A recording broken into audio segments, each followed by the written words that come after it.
Bonjour et bienvenue dans l'atelier junior. Moi c'est Debbie. Nous nous retrouvons pour ton cours de civisme sur l'individu et la citoyenneté.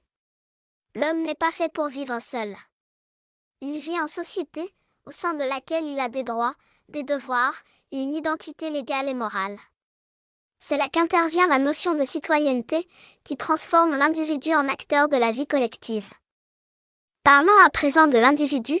Un individu est un être humain considéré isolément, en tant qu'être unique et distinct des autres. Mais il vit toujours au sein d'un groupe, famille, école, communauté, État, etc. Chaque individu dans la société a une identité personnelle, c'est-à-dire nom, prénom, culture, croyances, etc. 2. Une identité légale, état civil, nationalité. 3. Une fonction sociale, c'est-à-dire un rôle dans la société. Il peut être étudiant, travailleur, parent, etc. Parlons maintenant de la citoyenneté. La citoyenneté est le statut juridique et politique qui fait d'un individu un membre actif d'un État. Elle lui confère des droits mais aussi des devoirs. On parle alors de citoyen, une personne reconnue par une nation et qui participe à la vie publique. Parlons maintenant des droits du citoyen. 1. Des droits civils. Par exemple, liberté d'expression, liberté de culte, droit à la vie privée, etc. 2. Des droits politiques. Par exemple, droit de vote, droit d'éligibilité, liberté d'opinion, etc.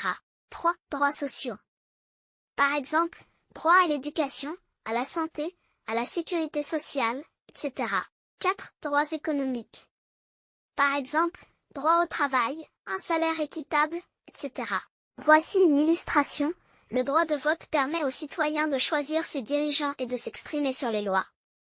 Il est un pilier de la démocratie. Voici quelques les devoirs du citoyen.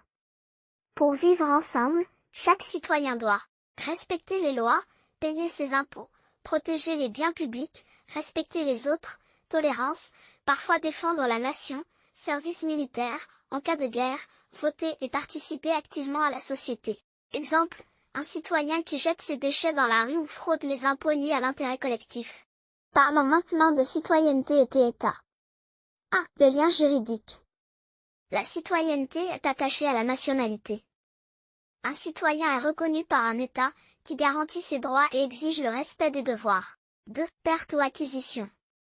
On peut obtenir la citoyenneté par naissance, naturalisation, mariage. On peut la perdre dans certains cas extrêmes, trahison, perte de nationalité. Parlons maintenant de citoyenneté et de démocratie. 1. Les citoyens, acteurs de la démocratie.